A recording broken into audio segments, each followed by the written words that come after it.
Live and on demand from the WNY News Now studios in downtown Jamestown. This is WNY News Now.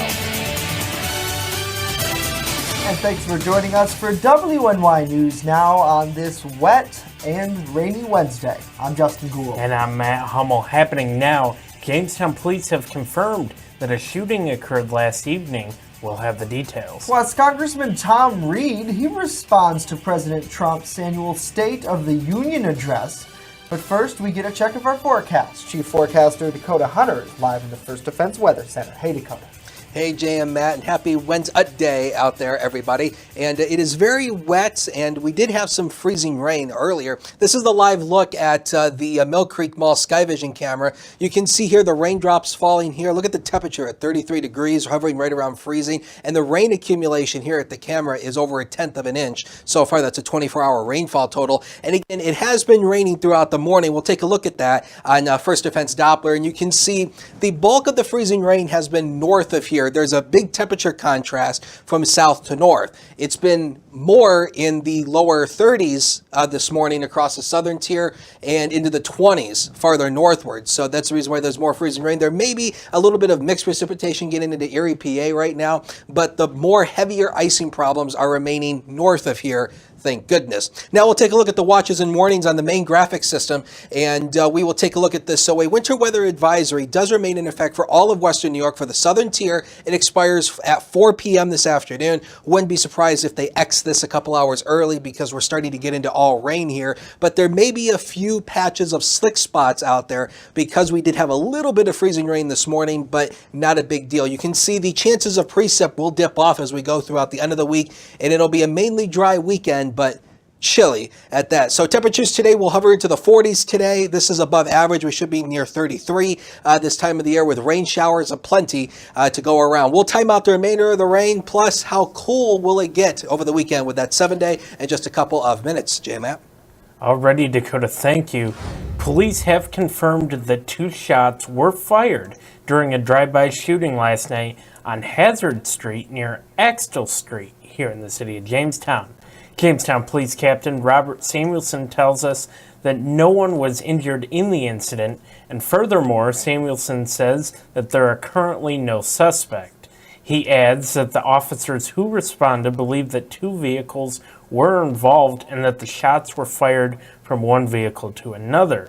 Samuelson is encouraging anybody with information to contact JPD's confidential tip line at 716-483-8477 or the department itself at 716-483-7537. Tips can also be given using the Tips 411 app. And last night's shooting comes nearly a week after another drive-by shooting on North Main Street, which resulted in a person being struck in the face. Now, Samuelson confirmed to us this morning that there's nothing new in either incident. And a City of Jamestown woman who was allegedly driving in what Jamestown police describe as a, quote, highly intoxicated state, struck a parked vehicle last night in the area of 204 Allen Street. Police say that 44-year-old Takinasha Smith was allegedly driving a Chevy sedan that was reportedly stolen in the city's west side when the sedan struck a parked vehicle, causing that vehicle to leave the roadway.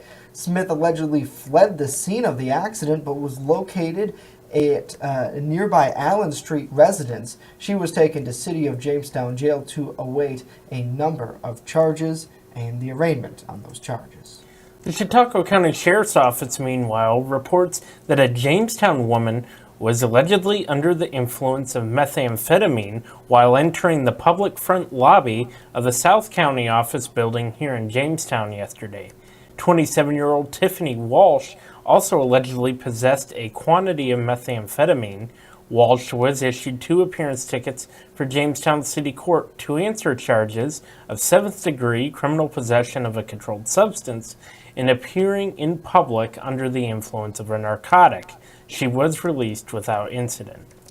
And fire investigators are continuing to look into what caused a fire at a student rental property located near SUNY JCC Tuesday afternoon on James Street. Battalion Chief Matthew Kuhn told WNY News Now that all the residents were outside of the apartment when crews arrived. Anywhere in close proximity to the college campus, obviously, right, there's always that concern that there could be residents in there, which there was. And that's always a concern, especially during the day, that the apartments are occupied. So we did what we usually do as far as doing a search, make sure everybody is safe first, and then extinguish the fire.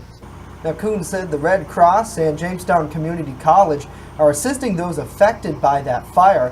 When asked if the fire is suspicious in nature, Kuhn could not comment directly as the investigation is in its early stages.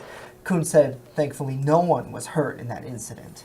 Justin, I was just thinking about this yesterday. I was at a client of ours, and we like to just talk a lot. And I was telling him about this, and he reminded me, wasn't there a similar type thing a few years ago in that area? Yeah, Kuhn did say that that specific apartment building they've been to before, whether it be for fire safety or calls in general, he couldn't specifically recall. Yeah. I mean, I don't want to put words in the man's mouth, but a lot of people were commenting that. And I think probably, I would imagine with it being, not direct student housing from JCC, but privately owned housing that is, targeting students. I'm sure they get a lot of different people in and out of that apartment. JCC is only a 2-year school.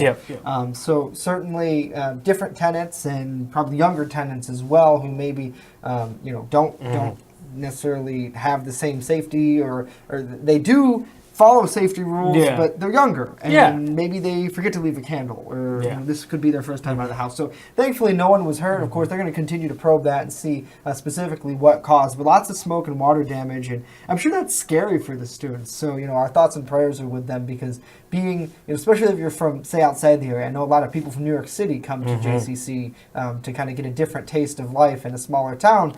And that must be terrifying to lose your dwelling where you live, your home away from home. So certainly a scary situation yesterday. Thankfully, no one was injured, though. Saying hello to you. Thanks so much for joining us here on Facebook Live and on the 24-hour streaming network on WNY News Now in our app. Saying good afternoon to Chuck. He says, glad we missed the freezing rain/sleet. Absolutely, Chuck. I know Dakota told me this morning there's still a chance where if you're out and about today in the southern tier, in the southern portion of the county, in Cattaraugus County, you could hit a little icy bits, but for the most part, as you head north, that's where that is. So I agree, Chuck. I'm loving goodness that. We missed it. No offense to anybody in the North County, but I'm loving that. Yeah, please just keep us with rain just for a little bit. I want these warm temperatures. Sorry, North County residents. But David joining us. He says, good afternoon. Good afternoon to you, David. Thank you so much for tuning in every day. We really appreciate that. Alberta, another friendly face we see most days. Thank you. And Al, hello to you as well. Hopefully everyone is doing well as we are on the hump day of the week. So I can't believe, the weekend is almost here. It's almost It's here. going by fast. Yeah, don't jinx it. Okay. So I hope to have another relaxation weekend. I know I got a vacation coming up, as you know. So Maddie will be holding down the fort. This is in a couple of weeks, but I'm excited for it. I think that it's good for everyone to get a little break every now and then. Mr. Hummel doesn't always get a break, so we love it. But coming up, the World Health Association says that a certain health problem has reached epidemic proportions. Find out what the problem is and what age group. But first, Congressman Tom Reed. He's responding to President Trump's annual State of the Union address, as News Now continues.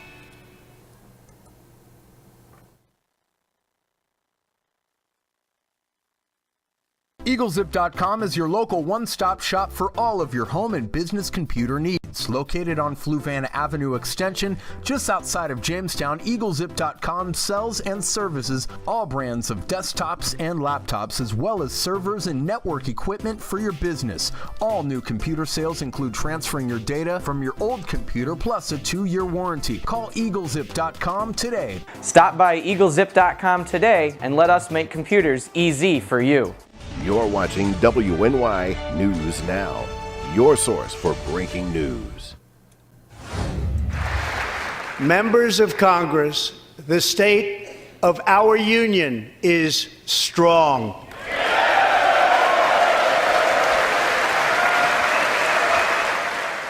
And President Donald Trump delivered his third State of the Union address Tuesday night. The 82-minute speech laid out President Trump's 2019 agenda.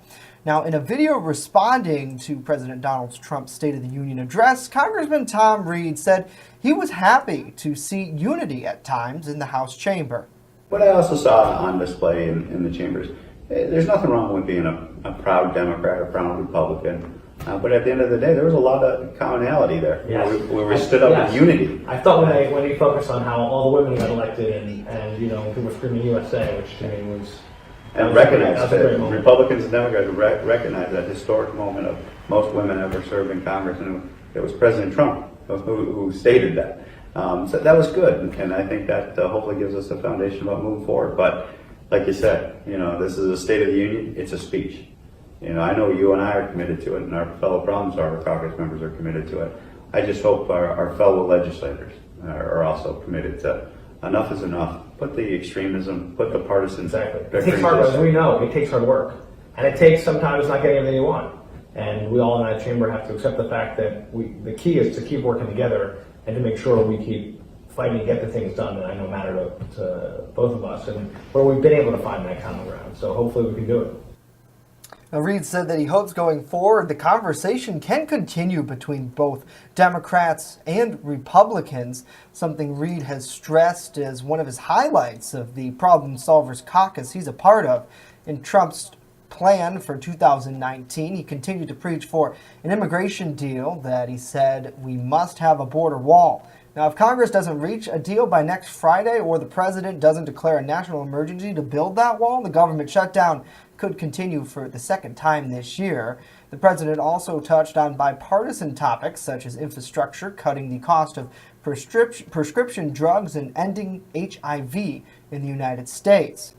Watch Reed's full comments and his response on his Facebook page. We have a link to that on WNYNewsNow.com. New York State Governor Andrew Cuomo also responded, and he called out President Trump following last night's speech, where Trump urged Congress to pass federal legislation against late-term abortions. In a tweet, Cuomo said, quote, "Tonight, President Trump proposed rolling back the protections provided by Roe v. Wade, the law of our nation for 46 years, affirmed and reaffirmed by numerous Supreme Courts. Never.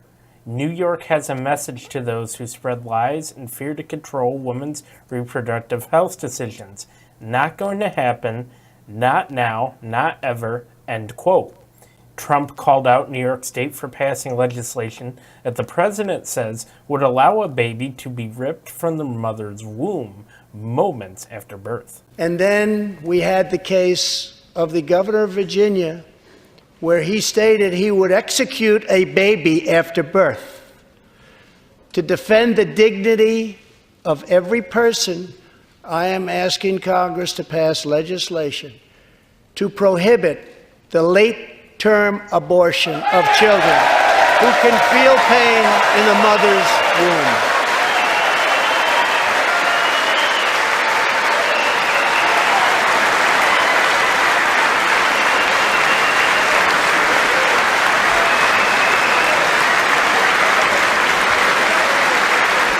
Now, Governor Cuomo signed the Reproductive Health Act into law in January. He says it simply enshrines existing federal protections into New York law, which was never updated after Roe. And Matt, just to comment on the state of the union last night, certainly there's a lot from both sides on this, and I think a lot of people are engaging in healthy discussions in various Facebook posts. But I want to remind people that everybody has their opinion, and I think you can't expect to go out and change someone's opinion. So certainly, hopefully we'll see Congress and the president come to terms and work together. And I think for the average American, that's what they want in Washington. Is they just want to continue with their daily lives. Yep. And fortunately, in a way, a place like Washington, D.C., a lot of people feel out of touch from it because everyone's so, far away from their districts. Yep. And, we'll see what happens. I know we have a conference call with Congressman Tom Reed this afternoon. We're going to ask him more about this. And really, at the end of the day, Reed's right in a way. It's just a speech. We'll see what gets done going forward. The political theater, that's his word. Yeah. Or his phrase. So. Yeah, absolutely. Well, in other news, the World Health Organization says the global obesity problem has reached epidemic proportions. They estimate more than 1 billion adults are overweight and 300 million are considered clinically obese. In today's Health Minute, Meredith Wood explains why that is putting the younger generation at some greater risks for cancer. Certain cancers that are typically found in older patients are now appearing in younger generations, thanks in large part to our growing waistlines. New research released by the American Cancer Society shows half of all obesity-related cancers are on the rise in millennials. Colorectal, endometrial, gallbladder, kidney, pancreatic, and multiple myeloma typically don't show up in patients until they're in their 60s or 70s. But a new study found startling increases of those cancers in young adults between 24 and 49 years old. And the risk of colorectal, endometrial, pancreatic, and gallbladder cancers in millennials was double the rate of baby boomers at that same age. One oncologist not involved in the study says it's a real wake-up call when it comes to weight. In the U.S., one survey found more than 40% of Americans are considered obese. While the association between obesity and cancer is unclear, there's no doubt it exists. Oncologists warn that cancer patients with a higher body mass index often have a worse prognosis, especially if surgery is needed. For today's Health Minute, I'm Meredith Wood. All right, Meredith, thank you. Startling. With Valentine's Day just a little over a week away, love is in the air. Or is it? The National Retail Federation says that just 51% of adults plan to celebrate. Spending for the holiday is still on the rise, though, with Americans planning to spend an average of $162 on their loved one. Sales are expected to top $20 billion this year, and the NRF found that for those skipping out on Valentine's Day, they think it's over-commercialized, they don't have anyone to celebrate with, or they're just simply over it. The study also found that some younger consumers opted to mark the holiday differently by treating themselves instead of spending time with their other single friends for an anti-Valentine's Day celebration. I've never heard it put that way, Justin, No, so I hate to laugh. I have, actually. Really? I'm not going to partake in an anti-Valentine's Day celebration. But my girlfriend and I aren't going to go buy each other elaborate gifts on Valentine's Day. Mainly because for us, in all 100% honesty, February, even though we get our tax return, right? A lot of people tend to get that. We want to be fiscally conservative, really, in the beginning of the year. Or at least responsible. Responsible. Yeah. Because towards the end of the year is where we spend all of our money on Christmas and birthdays and Thanksgiving and all these things. So at the beginning of the year, we're very much of, okay, how can we cut costs? And Valentine's Day is just one of them. Well, you know we're what not you going do. to buy a big thing of chocolates for each other. We're just going to have a nice meal and chillax. Yeah, go to McDonald's. No, we're not going to McDonald's. But that's how you're fiscally conservative. No, have a McChicken. Won't that lead to health problems later? Oh, you're right. Okay, Subway. Subway's healthy. Subway relatively is better. cheap. I agree. Let's do that. That's the only kind of fast food that I would do. So I don't know, buddy. Cutting it out, eh? See, Joe, you're right. A nice card and a kiss on the cheek. That's it. Joe knows. That's all you need to do. Joe knows. You know. You must got someone real special in your life. So I agree, Joe. Nice card, kiss on the cheek. Call it a day. If anyone wants to go kiss Matt, go ahead and come on down. Norm's laughing in the background. I don't know what's going on with him, but I'll talk to him later. We'll get away from this. Next year, today serves as a national celebration for a delicious treat. You could eat it on Valentine's Day, too. The deets are coming up. But first, Keep forecaster Dakota Hunter has a live look at our weather. as News Now continues. Ooh, it's really raining out there. Live and on demand, you're watching WNY News Now.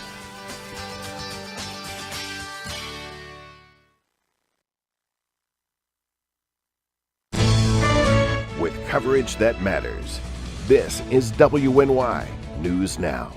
Coming soon to downtown Jamestown, Pearl City Hops Restaurant and Tavern. I have some real old-timey dishes on there that I'm just giving new life to.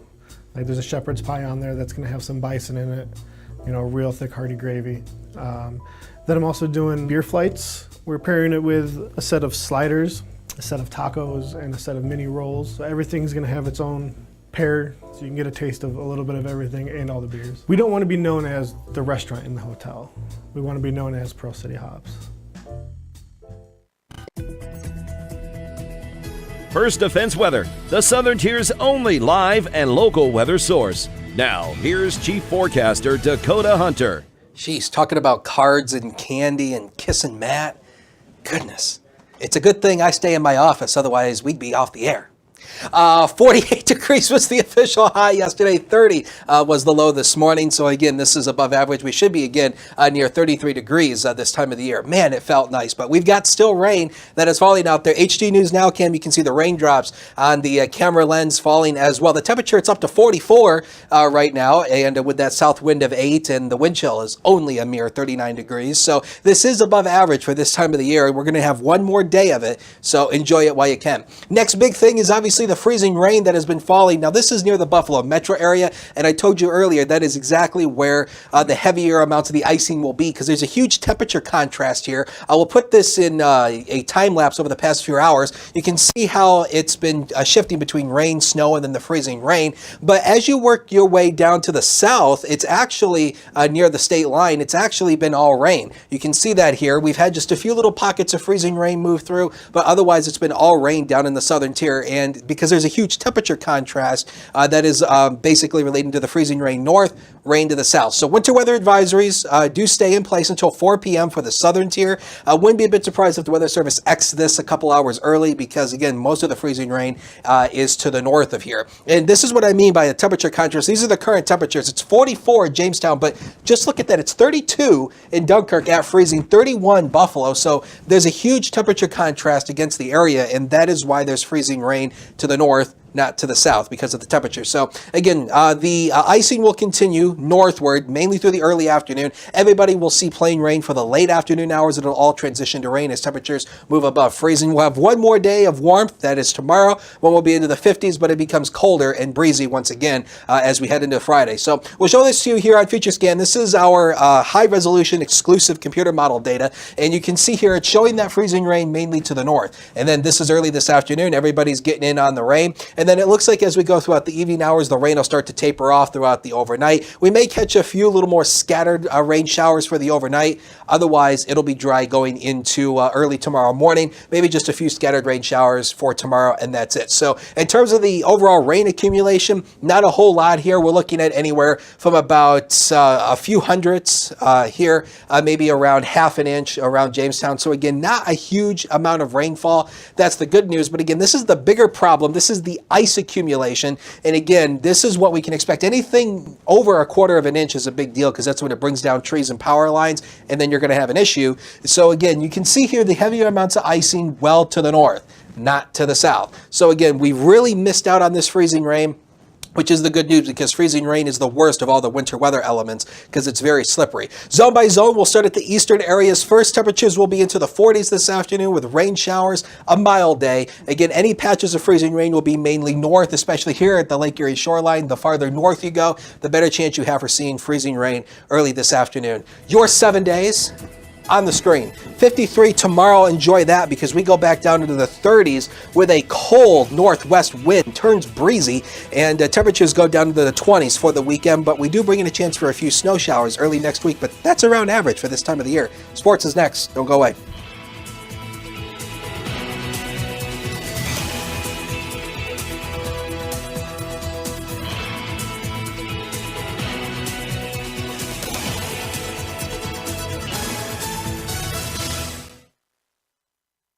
You're watching WNY News Now.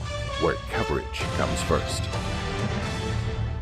WNY Sports Now is powered by Phone Zone of Jamestown. With the largest inventory around, we buy and sell our own merchandise at a price that can't be beat. Have a broken screen? We'll fix it. Learn more at phonezoneshop.com.